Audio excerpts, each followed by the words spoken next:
मैं तुम्हें अपने उसूलों की कसम देता हूं, मुझको मजहब के तराजू में न तौला जाए। मैंने इंसान ही रहने की कसम खाई है, मुझको हिंदू या मुसलमान न समझा जाए। मुझको हिंदू या मुसलमान न समझा जाए। पीछे सड़क पर जो लोग टहल रहे हैं, मैं उनसे भी गुजारिश करूंगा कि आखिरी के जो 15, 20, 25 मिनट है, मैं चाहता हूं कि आज इस प्रोग्राम को, जिस मकसद के तहत ये प्रोग्राम किया गया है, एक ऐसा वक्त है जब दिल्ली की गद्दी पर बैठा हुआ एक तानाशाह पूरे हिंदुस्तान को अपनी जकड़न में कैद कर लेना चाहता है। ऐसे वक्त में पूरे हिंदुस्तान में सिर्फ एक सूबा है जहां की मुख्यमंत्री उससे आंख मिला के कहती है कि तुम्हारी कोई भी हरकत बंगाल में नहीं चलने पाएगी। ये जलवा और ये ताकत और ये गैरत अगर कहीं मौजूद है तो वह सिर्फ और सिर्फ बंगाल में है। इसलिए उत्तर प्रदेश से एक हारा हुआ सिपाही, मैं यही कह सकता हूं कि उत्तर प्रदेश हार करके चंद दिनों पहले, वो किस वजह से हारे वो कारण गिनाने लग जाएं तो वो अलग अलग बात है।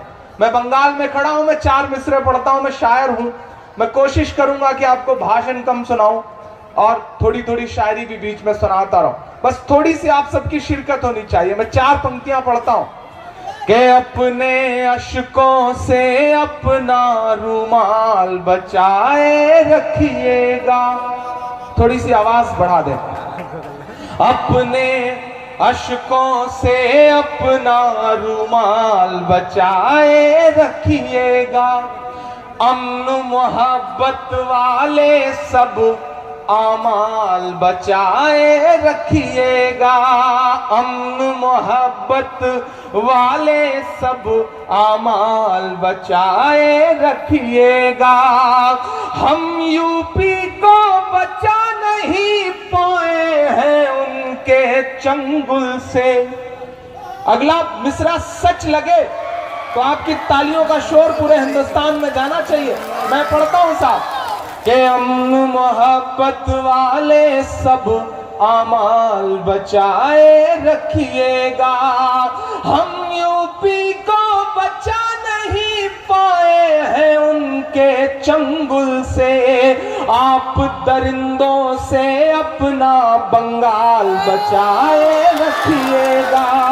आप दरिंदों से अपना बंगाल बचाए रखिएगा। बहुत निशाने पर हैं आप लोग। बड़ी कोशिशें हो रही हैं आपके सूबे को सुलगाने की। कुछ टीवी चैनलों को तो बाकायदा सुपारी दे दी गई है बंगाल के नाम की। बंगाल में कहीं कुछ हो जाए, एक छोटी सी आपस में 2 भाइयों के बीच में झगड़ा भी हो जाए तो टीवी चैनलों पे आग की लपटें दिखाते हुए बताया जाता है कि जल रहा है बंगाल, सुलग रहा है बंगाल।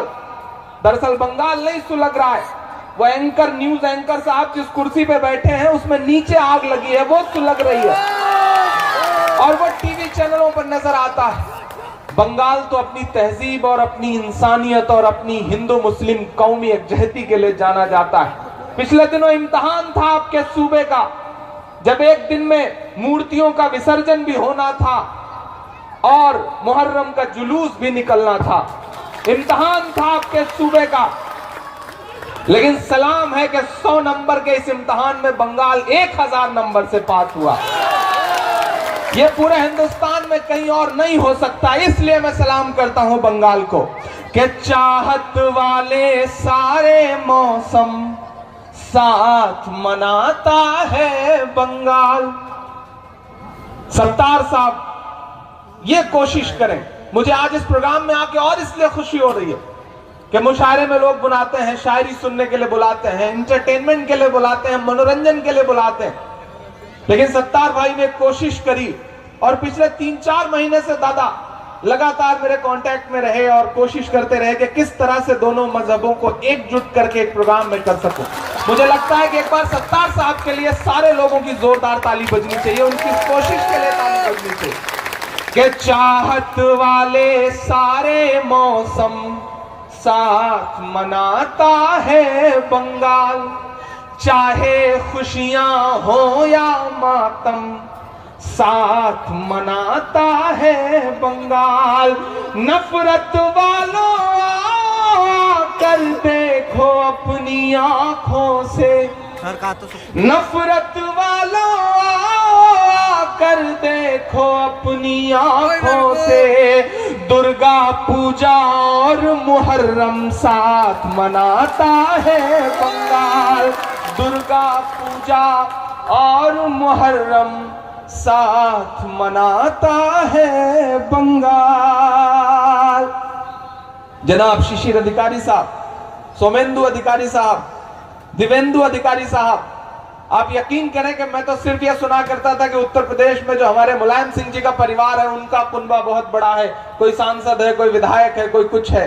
लेकिन आज जब मैं शिशिर अधिकारी जी के पास बैठा था और परिचय हो रहा था, तारुफ हो रहा था, तो मुझे इतनी खुशी हुई कि यहाँ पर सांसद भी, पूर्व केंद्रीय मंत्री भी, नगर पालिका के सर्वे सर्वा भी इतने सलीके और इतनी सादगी से आके बैठ जाते हैं कि पता ही नहीं चलता है कि कोई नेता आया।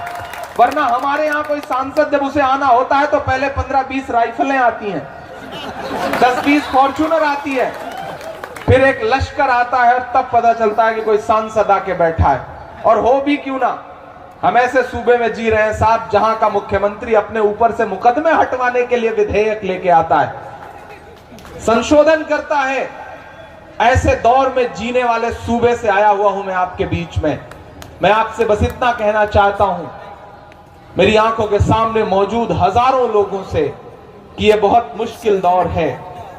राम का मंदिर बनाने वाले लोग नाथू राम का मंदिर बनाने की मुहिम में लगे हुए हैं। यह बहुत मुश्किल दौर है, इस दौर को पहचानिए। मैं सलाम कर रहा हूं, मैं देख रहा हूं कि हजारों की तादाद में कौन हिंदू है कौन मुसलमान है बता नहीं सकते इस भीड़ में आप। वरना तो हालात मुल्क में ऐसे कर दिए गए हैं कि सुबह चाय की दुकान पर एक साथ बैठ करके हिंदू और मुसलमान चाय पीने को तैयार नहीं है।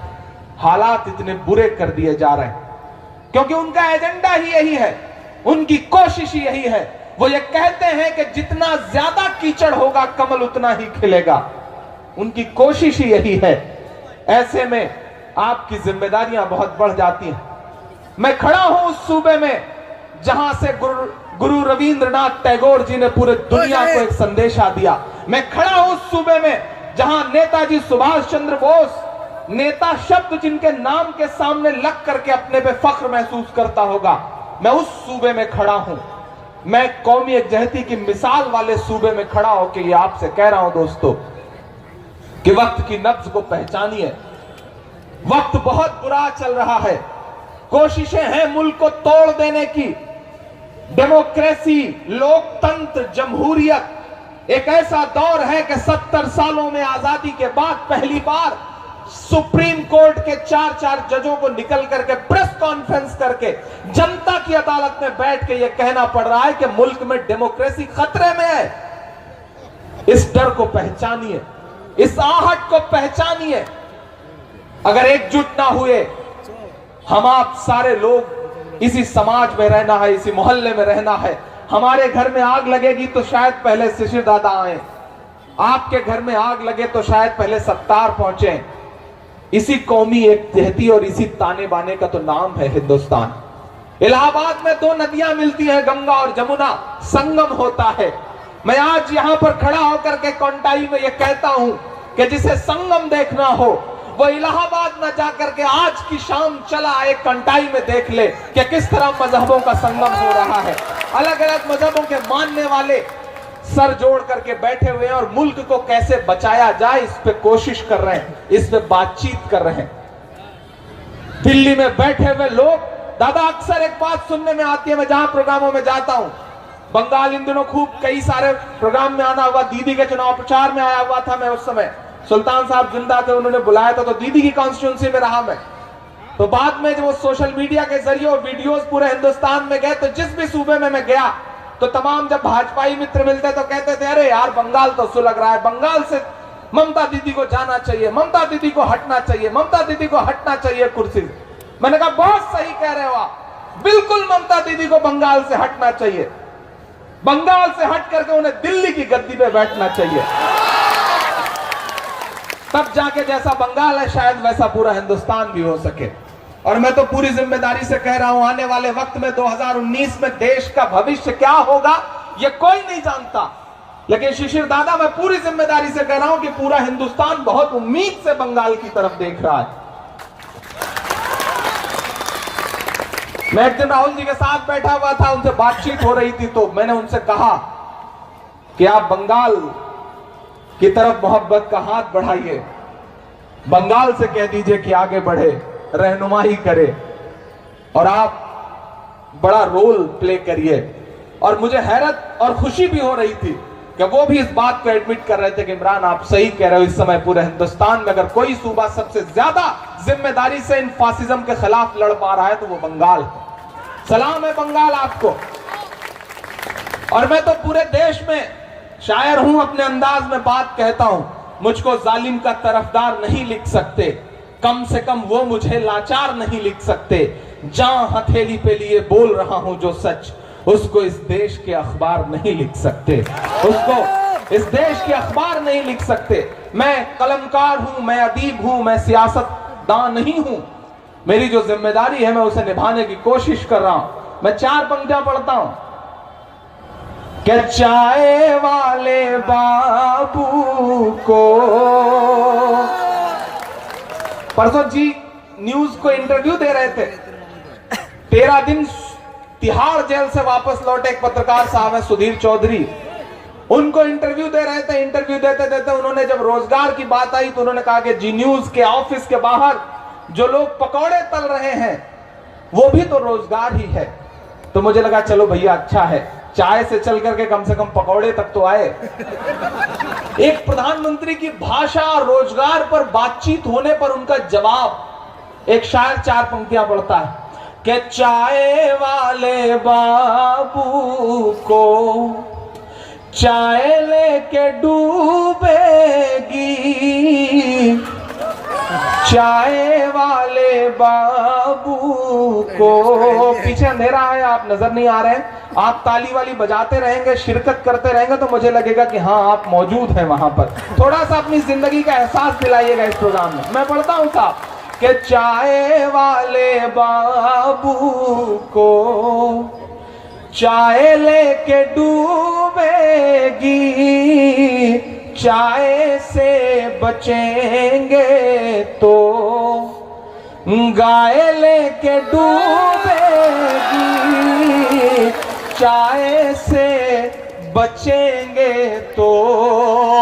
नोटबंदी जीएसटी सबसे बच भी जाए पर, मेरे दिल में जो कुढ़न पल रही है उनकी पंक्तियां पढ़ता हूं कि नोटबंदी जीएसटी सबसे बच भी जाए पर, उस नजीब की मां की हाय लेके डूबेगी, उस नजीब की मां की। स्वामी अग्निवेश जी के आदेशानुसार, या यूं कहूं उनके आग्रह पर, 3 बड़ी शख्सियतें यहां पर एक ऐसे वस्त्र में बैठी हैं जिस वस्त्र को मेरे सूबे में सिंबल बनाने की कोशिश की जा रही है। हालात ये हुए कि भगवा रंग जो एक बहुत मोहब्बत का पैगाम देता रहा है, चिश्तिया रंग जिसे कहा जाता है, आजकल दीवारें उससे रंगने का काम चल रहा है। डेवलपमेंट के नाम पे हमारे सूबे में कभी हज हाउस की दीवार उस रंग से पोत दी जाती है, कभी डिवाइडर पोते जा रहे हैं, कभी सचिवालय पोत दिया जा रहा है। जब हज हाउस की उत्तर प्रदेश में दीवारें पोती गई तो एक पत्रकार साहब ने हमसे कहा, इमरान साहब आपका इस पर क्या कमेंट है? तो मैंने कहा मैं तो बस इतना कहना चाहता हूं कि हज हाउस की सामने की दीवारें भगवा रंग से पोत दी गई हैं, बहुत अच्छा किया गया है।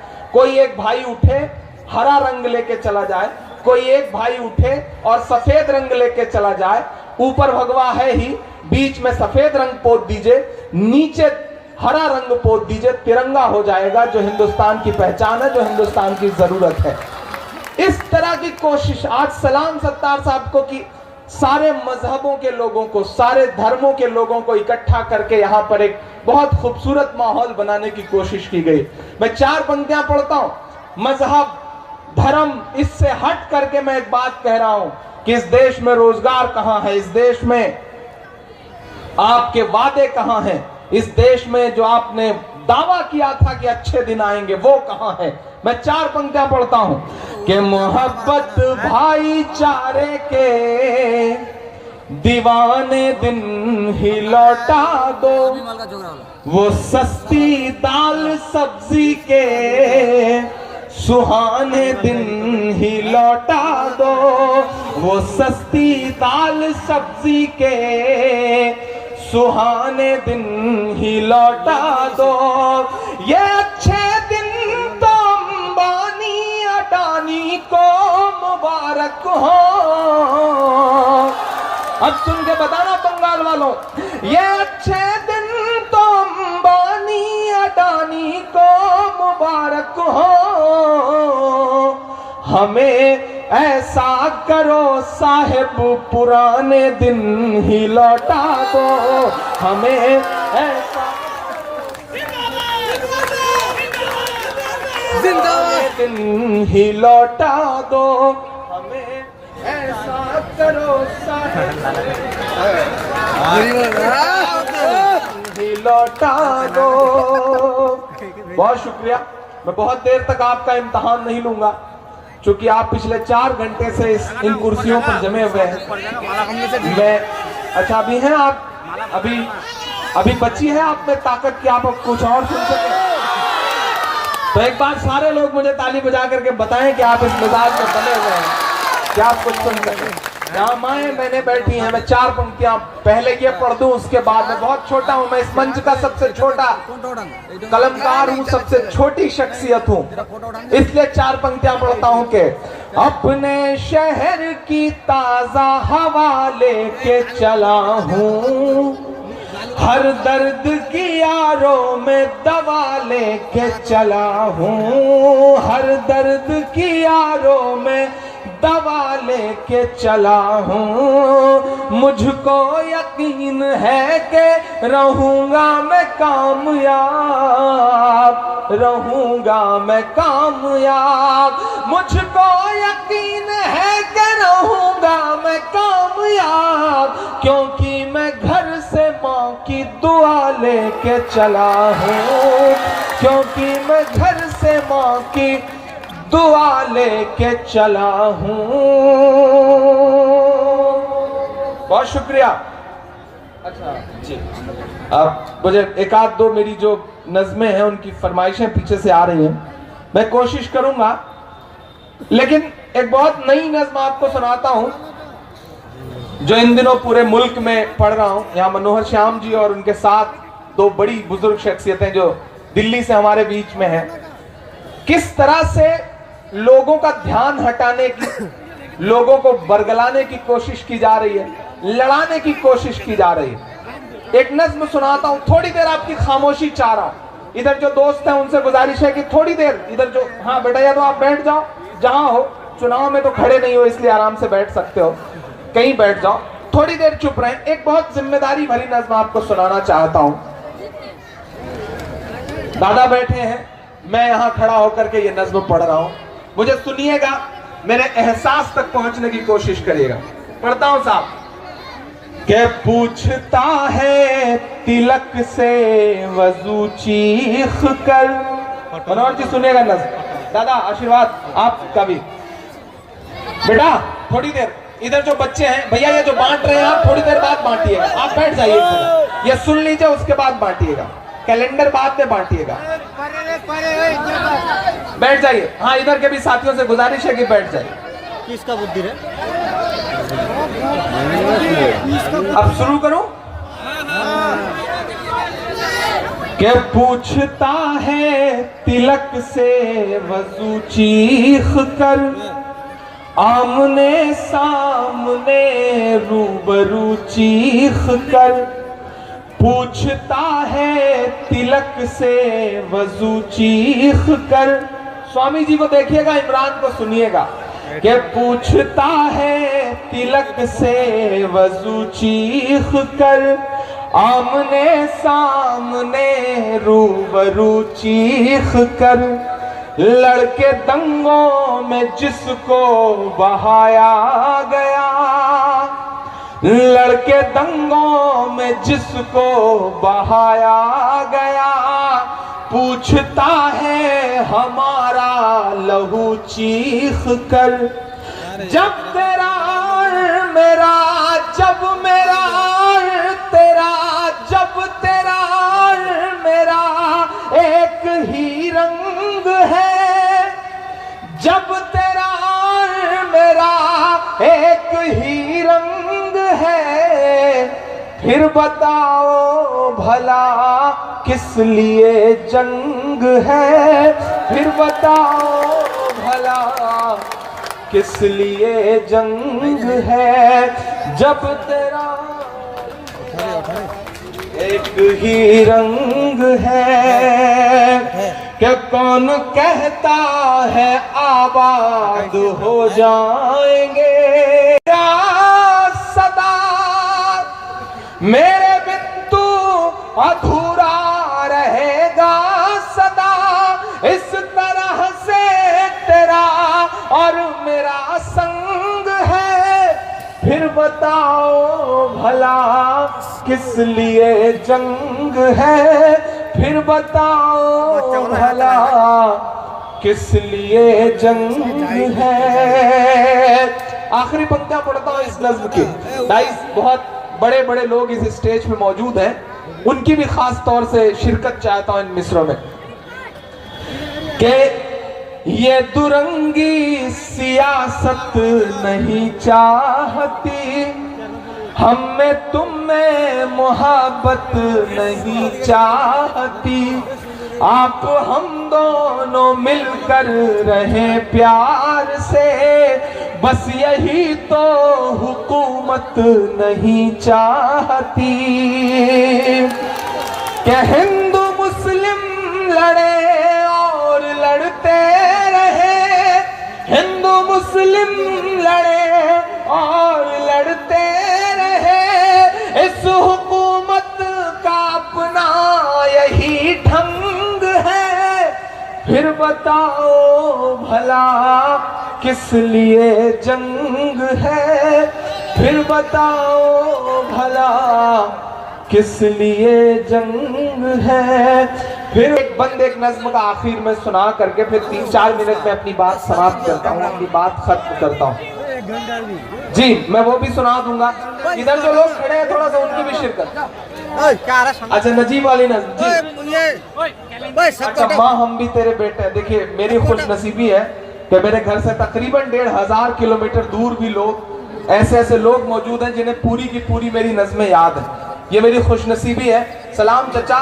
लेकिन मैं फैसला नहीं कर पा रहा हूं कि ज्यादा इधर अच्छा से अखलाक की बेटी पूछ रही, पहलू खां की बूढ़ी माँ बिस्तर पर लेटी पूछ रही, और नजीब की माँ की चीखें तुमसे रोकर कहती है, उनकी बूढ़ी आंखें तुमसे बेसुध होकर कहती है, बाद में 3 तलाक पे तुम कानून बनाओ मोदी जी, पहले मेरा गायब बेटा ढूंढ के लाओ मोदी जी। मेरे यही सवाल है, मेरे चंद सवाल है। आखिरी बंद पड़ता है इस नज्म का। आप पहुंचेंगे मेरे एहसास तक, जो दर्द मैं आपके सामने गाने की कोशिश कर रहा हूं। कि मेरे यही सवाल है, खून को पानी और पानी को बनाने वालों से, जहर में डूबा भारत का मजमून बनाने वालों से, बिन तलाक के अपनी बीवी छोड़ छाड़ कर बैठे, और मुस्लिम बहनों के हक में कानून बनाने वालों से मेरे चंद सवाल हैं। आखिरी बंद पढ़ता हूं साहब। कि कहती है तुमसे जुनैद की बूढ़ी माँ रोते रोते,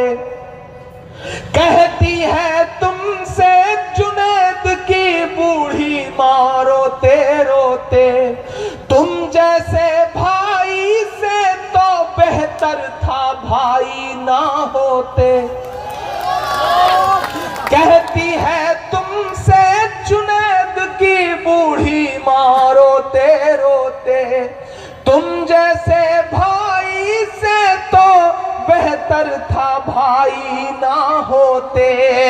कब इनकी आंखों का आंसू साफ मिलेगा मोदी जी, आपकी इन बहनों को कब इंसाफ मिलेगा मोदी जी।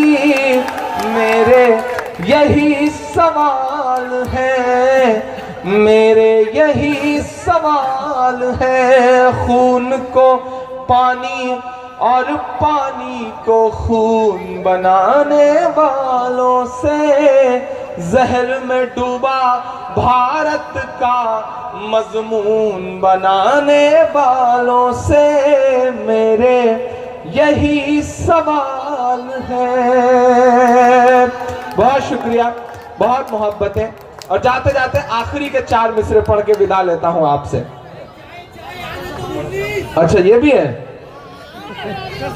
कि चाक है जिगर फिर भी आए हैं रफू करके। आज के इस प्रोग्राम का जो पूरा निचोड़ है वो मैं बताने की कोशिश कर रहा हूं। हासिल जो इस पूरे प्रोग्राम का है वो मैं बताने की कोशिश करता हूं कि चाक है जिगर फिर भी आए हैं रफू करके। जाएंगे हकीकत से तुमको रूबरू करके, जाएंगे हकीकत से तुमको रूबरू करके। प्यार की बड़ी इससे और मिसाल क्या होगी, प्यार की बड़ी इससे और मिसाल क्या होगी। हम नमाज पढ़ते हैं गंगा में वजू करके, हम नमाज पढ़ते हैं गंगा में वजू करके। आपको एक बात तय करनी पड़ेगी बंगाल वालों, एक बात तय करनी पड़ेगी आपको।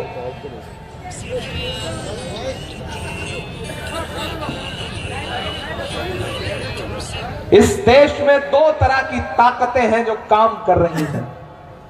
एक ताकत है जो चाहती है कि 80% लोग एक तरफ खड़े हो जाएं हिंदू बन करके, और इसी मुल्क में एक ताकत है जो काम कर रही है, वो जो चाहती है कि 20% एक तरफ लोग खड़े हो जाएं मुसलमान बन के।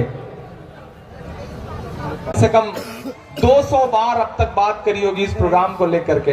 रात के 2-2 बजे 3-3 बजे मुझे कभी व्हाट्सएप पे कॉल करके, कभी मेरे मैनेजर को फोन करके मुसलसल परेशान करते रहिए। बड़े नेक आदमी हैं, वकील भी हैं, मैंने बाद में सुना। तब बाद में मुझे सब आया कि चलो वकील हैं तो इतना परेशान करने का हक तो बनता है उनका। वकील हैं, किसी को भी परेशान कर सकते हैं।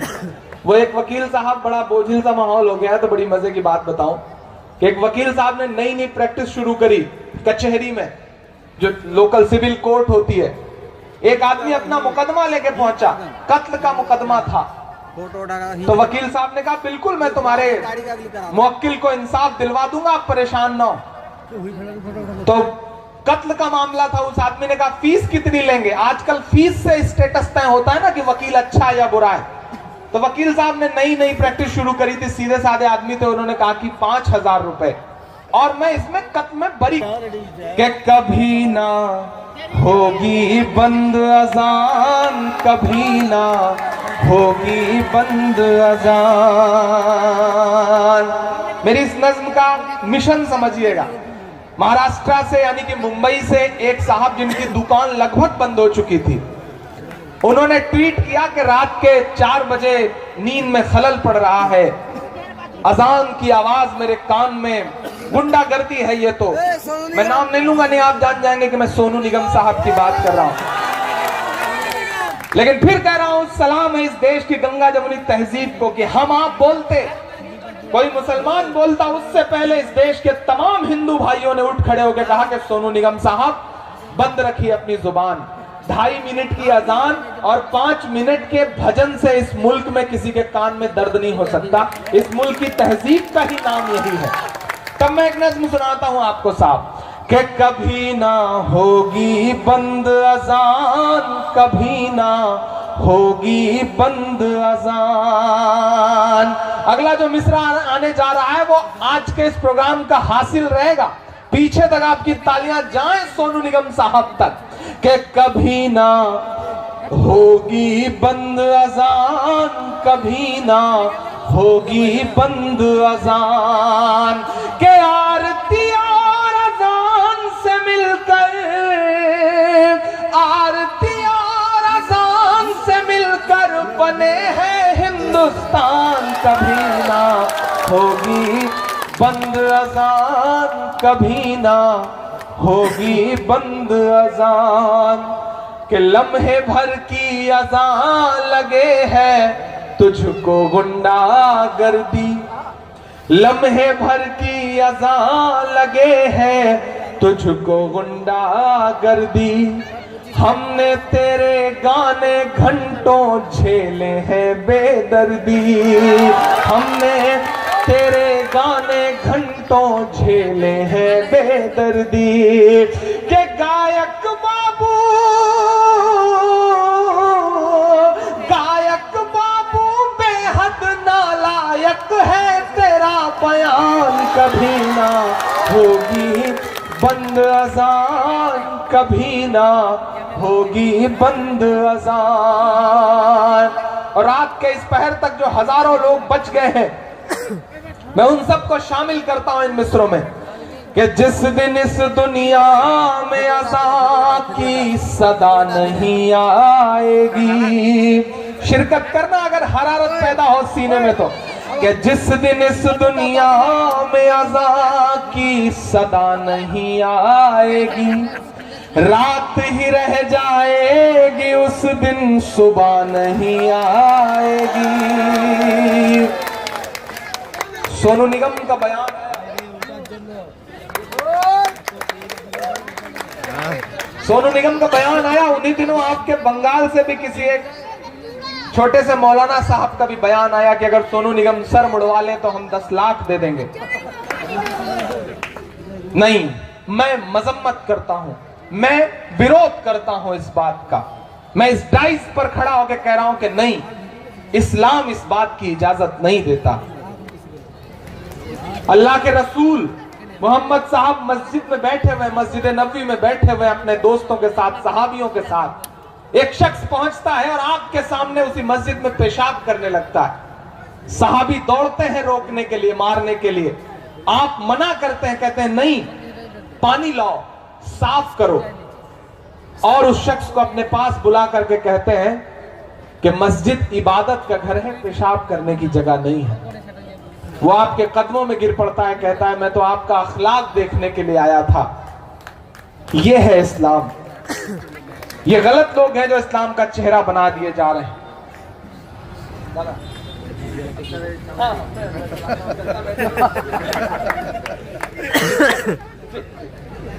दादा को निकलना है और दादा आपके लिए कह के जा रहे हैं कि अभी सुनाते रहिए, लोग बैठे हुए हैं। दादा का आदेश मेरे लिए अध्यादेश की तरह है, तो मुझे मानना ही है।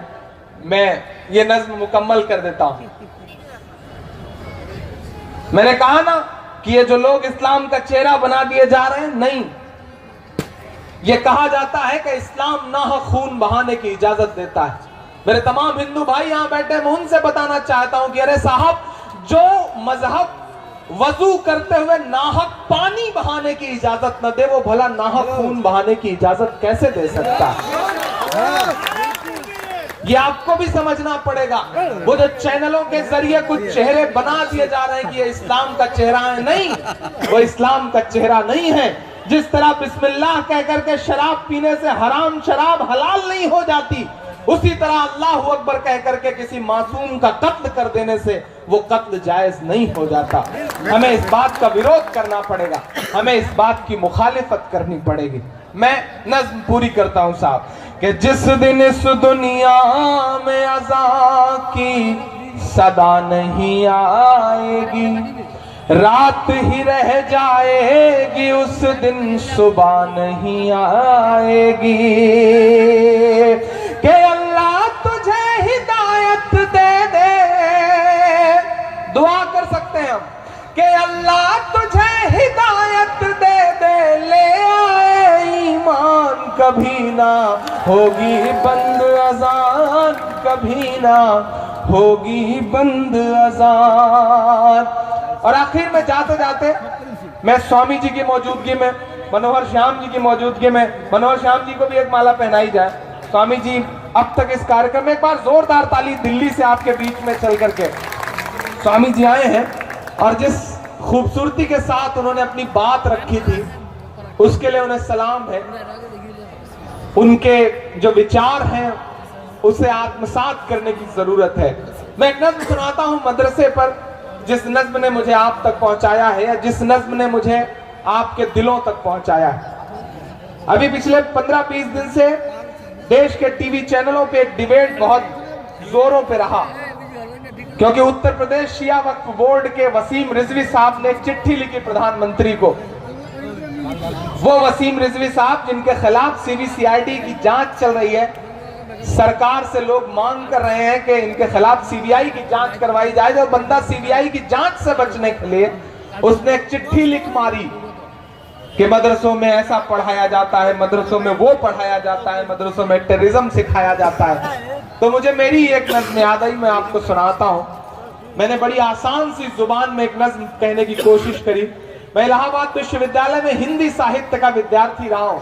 मैंने मीरा, सूर, कबीर और गुरुनाथ टैगोर जी को पढ़ा है, लेकिन ऊपर वाले को जब काम लेना होता है तो चींटियों से काम ले लेता है। उसने मुझ जैसे हिंदी के बच्चे से मदरसे पर एक नज्म कहलवाई। मैं पढ़ता हूं और आपसे दुआएं मांगता हूं साहब।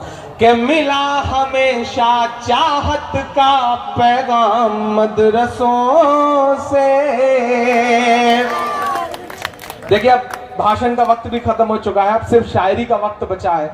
तो मैं चाह रहा हूं कि थोड़ी देर शायरी के मूड में इसको सुन लीजिए, क्योंकि पूरे देश ने बड़े हंगामों में सुना है मुझसे इस नज्म को, पलकों पे बिठा कर दुआएं दी हैं मुझे इस नज्म ने।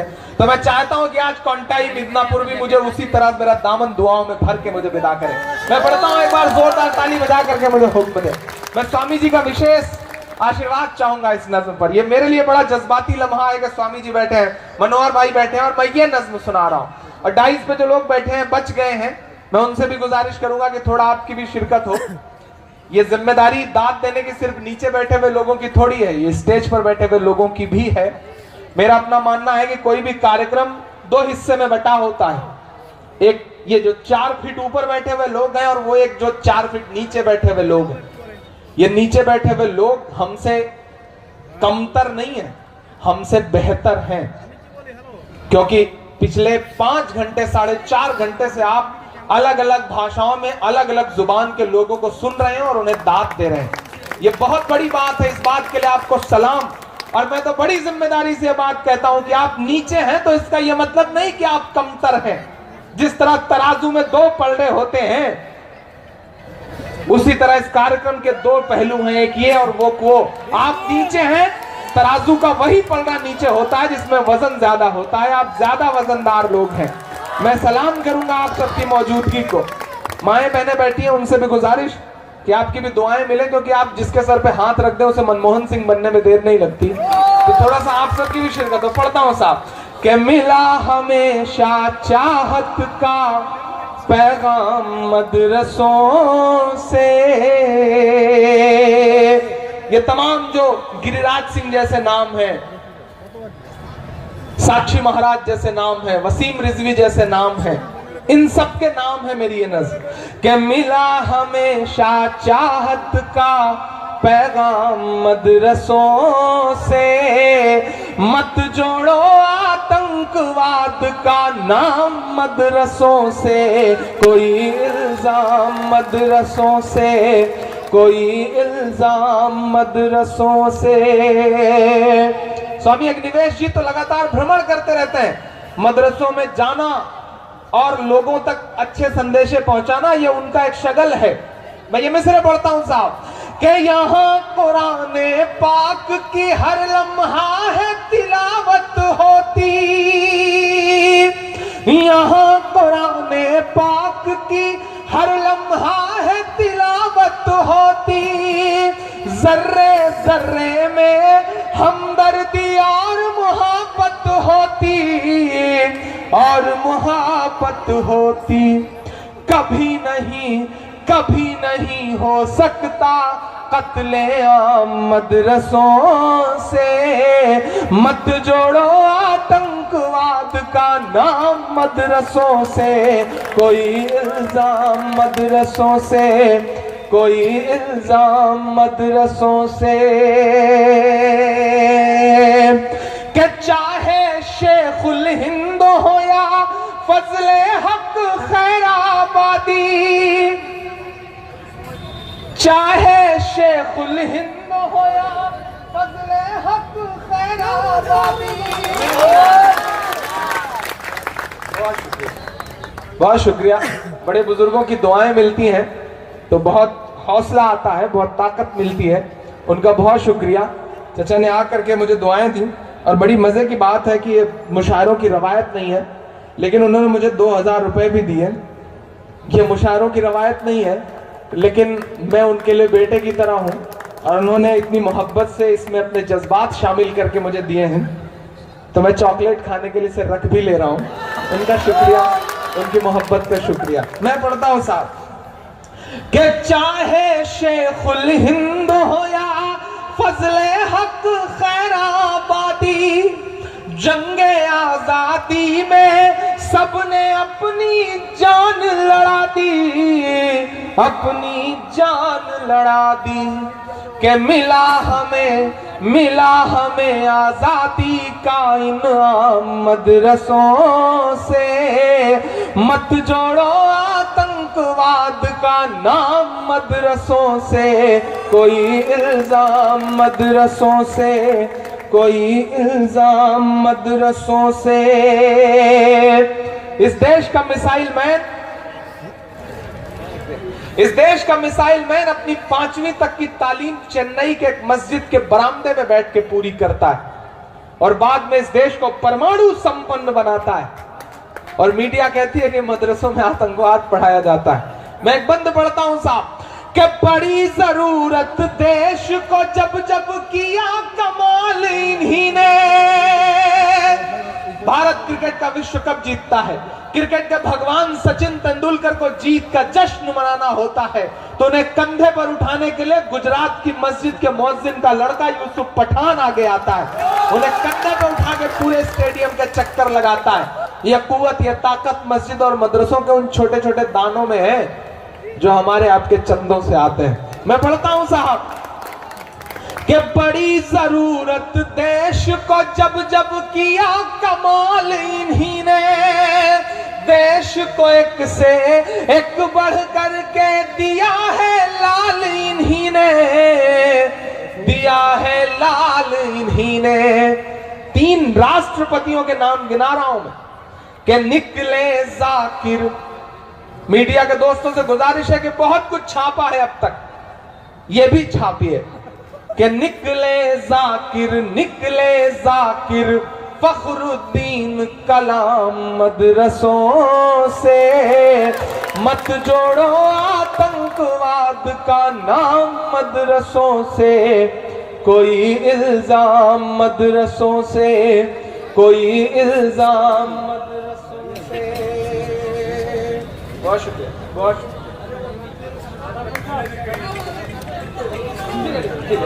ठीक है, हाँ वो जी, वो भी पढ़ देना जी जी।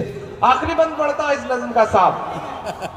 यहाँ तारीख के जानकार लोग बैठे, इतिहास को समझने वाले लोग बैठे। 1857 की जंग के बाद अंग्रेजों को लगा कि हिंदुस्तान पे हुकूमत तो बहुत मुश्किल है, हम लड़ रहे थे उस वक्त, हमसे छीनी गई थी हुकूमत। अंग्रेजों को लगा कि हिंदुस्तान पे हुकूमत बहुत मुश्किल है, हुकूमत करना है तो इन्हें मिटाओ, इन्हें मिटाना है तो कुरान मिटाओ। मगरबी उत्तर प्रदेश के तमाम इलाके इस बात के गवाह हैं कि एक साथ सैकड़ों उलेमा को फांसियां दी अंग्रेजों ने, यह कहते हुए कि इनकी लाशें तब तक मत उतरने दो जब तक आवाम के दिल से इंकलाब और क्रांति का भूत न उतर जाए। और आज हम ही कटघरे में खड़े हैं। मैं एक बंद पढ़ता हूं साहब कि जंगे आजादी में फिरंगी लाख कुरान चलाए। अब तक जिसने दाद नहीं दी उससे कोई शिकायत नहीं, लेकिन अगले मिसरे में मेरा ईमान बोल रहा है, और मेरा ईमान वही बोल रहा है जो आपका भी ईमान बोलता है।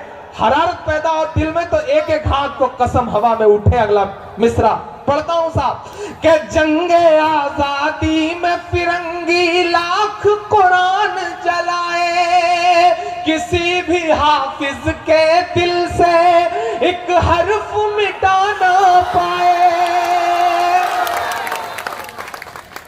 कि जंगे आजादी में फिरंगी लाख कुरान चलाए, किसी भी हाफिज के दिल से एक हर्फ मिटा ना पाए, एक हर्फ मिटा ना पाए।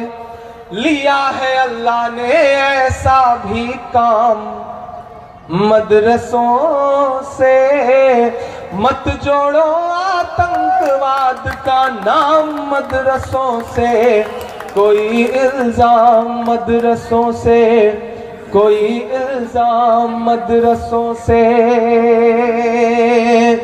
बहुत शुक्रिया, बहुत मोहब्बतें, बहुत धन्यवाद। देखिए आज इस प्रोग्राम में एक मिशन और एक मकसद के तहत आए थे हम सारे लोग।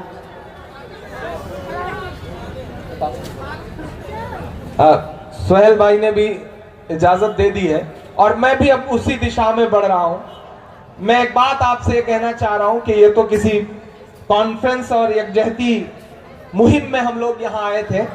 कोई एक मुशायरा करिए सत्तार भाई तो पूरी रात आवाम को सुनाया जाए, और एक मिशन के तहत मुशायरा भी करिए जिसमें कोशिश की जाए कि जी जी। मैं आखिर के 4 मिसरे इस प्रोग्राम के लिए खुसूसी तौर से पढ़ के कॉन्टाई वालों के लिए जाना चाहता हूं। भाई वो अब किसी मुशायरे में आऊंगा, एक ही बार में सारा कुछ निपटा लेंगे तो कैसे काम चलेगा। 5 रुपए में 50 रुपए का काम मत ले लीजिए, मतलब आप थोड़ी सी जान बख्श दीजिए। अच्छा, कंटाई का आदमी जो है ना, मिदनापुर का आदमी बिल्कुल बिजनेसमैन माइंडेड है। वो एक बंगाल का आदमी और एक उत्तर प्रदेश का और एक महाराष्ट्र का, 3 दोस्त साथ में ट्रेन में सफर कर रहे थे। आपस में बातचीत चली कि जिंदगी को हम जीते हैं, पैसे खर्च करते हैं, मस्ती में रहते हैं, ये बस साबित करो। महाराज के भाषण और 2018 आ गए हैं, तो अब दोनों की तकरीरें सुनिएगा साहब। चाय चाय करते थे, गाए गाए करते हैं, चाय चाय करते थे, चाय चाय करते थे, गाए गाए करते हैं, जागे हैं दलित जब से, हाय हाय करते हैं, जागे हैं दलित जब से। और एक कलमकार के ये मिसरे हैं स्वामी जी और मनोहर भाई की मौजूदगी में, सत्तार भाई और आपके बहुत प्यारे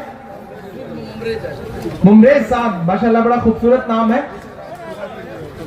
अच्छा, राज्य सरकार ने पुरस्कृत किया, अरे वाह भाई, मुबारकबाद इस बात के लिए। चौथे मिसरे अशरफ साहब को यह 6 घंटे सफर करके आए हैं, मीन मित्र है भाई, मुबारकबाद आपको। आखिरी के 2 मिसरे और ये दुआ के मिसरे हैं, और बंगाल में पढ़ रहा, और बंगाल में मांगी गई दुआ कबूल जरूर होगी। पढ़ता हूँ साहब कि जागे हैं दलित जब से, हाय हाय करते हैं, कि 1.5 साल बाकी है, आने तो जरा उम्मीद, कि 1.5 साल बाकी है, आने दो जरा उम्मीद, दिल्ली भी ये कह देगी बाय बाय।